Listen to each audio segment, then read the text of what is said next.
Tonight, we unfold the third chapter of the classic story, The Tale of Lee Dae-bong.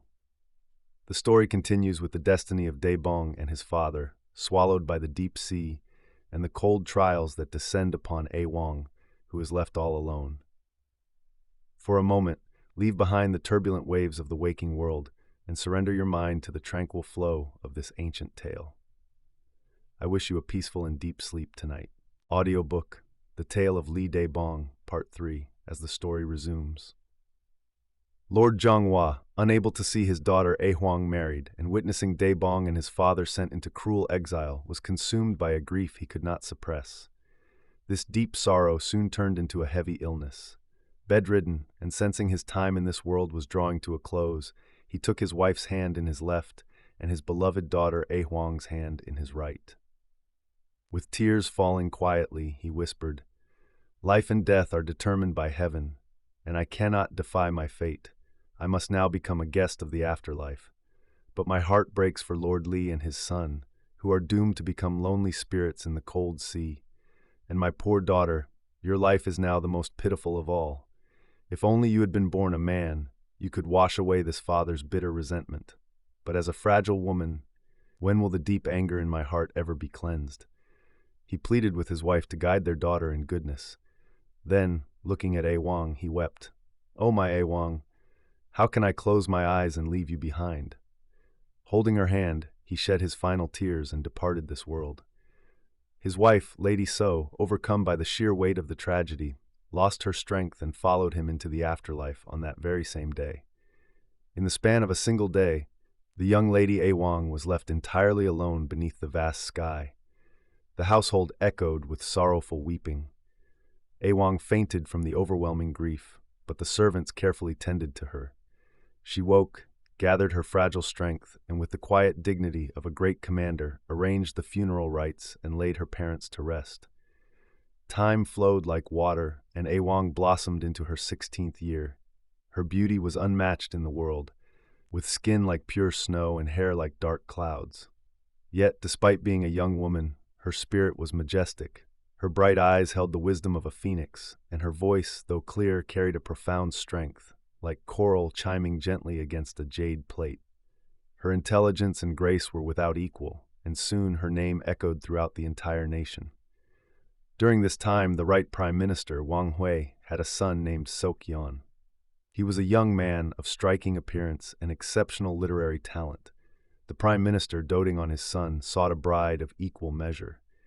Hearing of A-wang's virtue and beauty, he invited her distant relative Jang Jun to his home.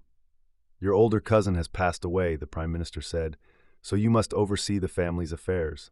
Act as a matchmaker for me and unite my son Seok-yeon with your niece A-wang." Jang Jun gladly agreed. He returned home and sent his wife to gently propose the marriage to A-hwang. But the young lady answered with firm grace, "Aunt, I am grateful for your kind words. However, while my parents were alive, I was already betrothed to the son of Lord Lee. I cannot and will not break that promise." When Jang Jun heard of her refusal, he visited her himself.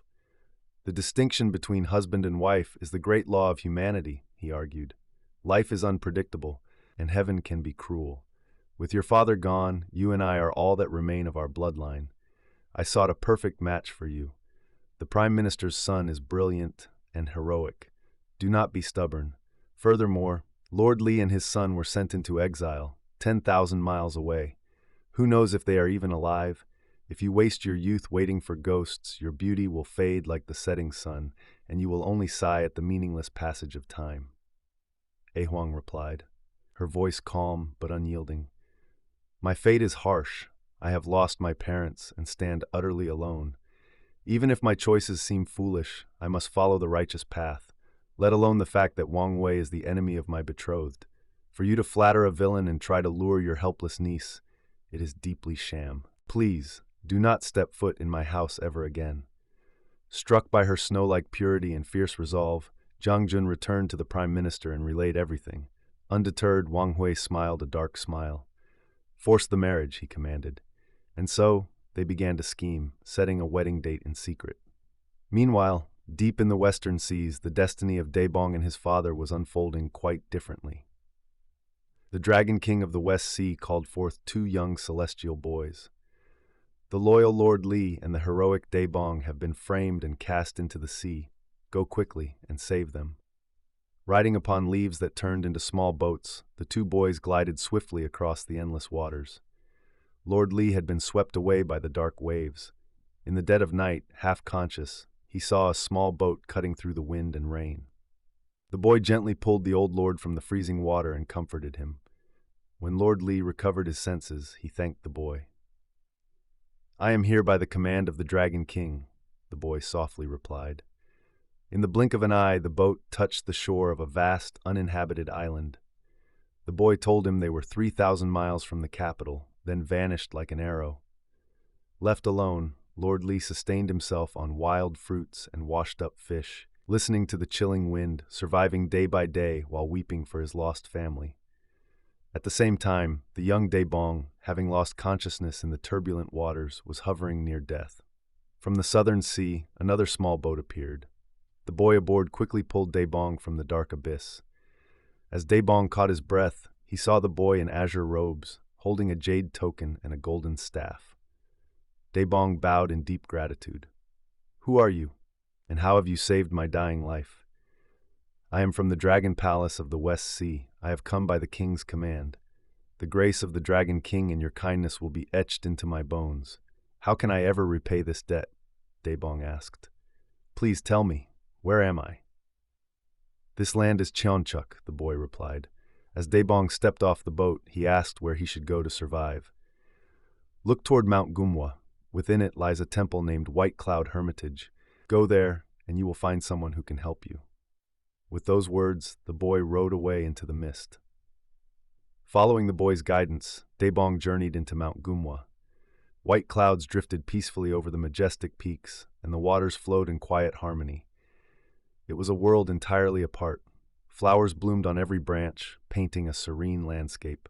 Crystal streams cascaded down cliffs, white cranes flew in pairs, and the distant call of a cuckoo bird echoed, gently stirring his hidden sorrows. The scenery was breathtaking, but thoughts of his parents brought quiet tears to his eyes. At last he reached the temple gates. Carved in large golden letters was the name, Mount Gum White Cloud Hermitage. As the evening sun began to set, the weary traveler sought the master of the temple. An old monk, wearing a patched robe and holding a bamboo staff, slowly walked out, greeting the young man who had arrived at this quiet refuge. This is where tonight's story gently comes to a rest. Even in the raging whirlpool of fate, it was a warm reminder that the unseen hands of the heavens reach out to cradle those in need. Just like the moonlight softly settling over a dark and quiet sea, I hope a tender, comforting light seeps into your dreams tonight. Have a warm and cozy night. Sleep well.